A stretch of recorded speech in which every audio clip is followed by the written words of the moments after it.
Naranasan mo na bang maghintay ng sweldo o bayad na inaasahang papasok sa takdang araw? Yung tipong nakabudget na bawat piso, tapos malalaman mo na lang na may aberya pala sa proseso nang hindi mo man lang alam, nakakapanlumo, di ba? Totoo yan. At yan mismo yung eksaktong sitwasyon na hihimayin natin ngayon mula dun sa artikulo ni Ares Chan tungkol sa tinatawag na payroll friction, lalo na sa mga job order workflows sa gobyerno. Ayun nga. Kasi sa pag-uusa natin ngayon, sisiriin natin kung bakit pumapalpak yung isang proseso na dapat sana ay mabilis. At syempre, kung paano aayusin yung mga nakatagong kahinaan sa sistema. Himayin natin yung kwentong ito. Bali may isang job order o JO worker na hindi nakatanggap ng payroll. Oo, nabasa ko yan.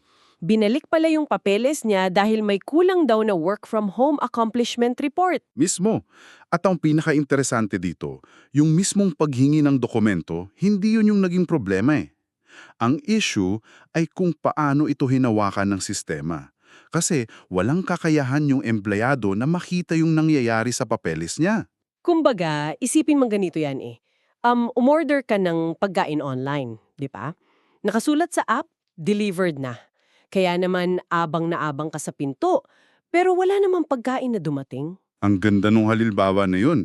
Kasi para doon sa JO worker, tapos na yung proseso, naipasa na niya sa opisina, kaya kampante siyang papasok na yung sweldo niya. Oo, tapos sa loob pala ng sistema, nakabitin pa rin at pwede palang ibalik anumang oras, di ba? Correct. Kung ididikit natin ito sa mas malaking larawan, nagkakaroon kasi ng ilusyon ng pagtatapos. Dahil walang nag-aabiso o nagbibigay ng feedback, yung puwang sa pagitan ng naipasa at naaprubahan ay nagiging isang napakadelikadong blind spot. Nakakapanlumo yun eh. Naghihintay ka sa wala dahil lang walang nagsabi sa'yo na may kulang pala sa pinasa mo. Hindi mo alam na may mali hanggang sa makita mong walang laman yung ATM mo. At hindi ito simpleng pagkakamali ng empleyado.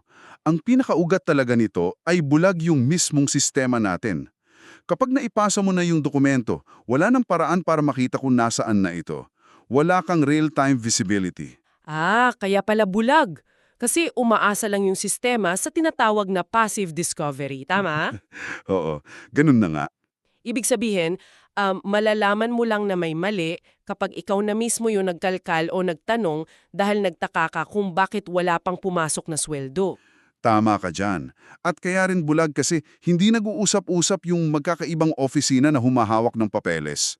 May originating office, tapos may accounting, at may HR. Bali watak-watak sila. Ayun, nagpapasa-pasa ng dokumento, pero dahil walang isang maayos na linya ng komunikasyon, laging huli yung balita. At doon pumapasok yung isa pang malaking butas, yung mabagal na pagre-review. Teka, dyan ako medyo nalilito eh. Bakit kailangang hintayin munang umabot sa dulo yung papeles bago suriin kung may kulang? Hindi ba sinasayang lang natin yung oras ng lahat doon? Totoo, sinasayang talaga. Kasi nagiging reactive yung sistema natin. Hihintayin pang magkamali dun sa pinakadulo bago sitahin at ayusin. Ang dulot lang nito, matinding kaba at puyat sa naghihintay ng sweldo, lalo na at wala siyang kamalay-malay na may problema pala doon sa pinakaunang hakbang pa lang. Kaya nga pabalik-balik yung trabaho eh. At dahil malaki ang epekto nito sa buhay at budget ng isang empleyado, nasisira talaga yung pagpaplano sa pananalapi at nawawala yung tiwala sa institusyon. Naisip ko, ang pinakakailamang natin ay kalinawan eh. Bakit hindi maglagay ng parang tracker gaya sa mga courier services para alam mo kung received ba, under review, o approved na yung papeles mo? Yan mismo yung isa sa mga pangunahing solusyon mula sa source natin. Yung tinatawag na status transparency at yung pagkakaroon din ng iisang communication channel. Para imbes na manghula yung empleyado, may makikita siyang dashboard o kahit simpleng group chat man lang. Mismo, kung saan makikita agad yung estado ng papeles para makapagbigay ng agarang solusyon kung may aberya. Para kapag may kulang na perma, alam mo agad at naaayos mo on the spot. Hindi yung malalaman mo lang pag-araw na mismo ng sweldo, di ba?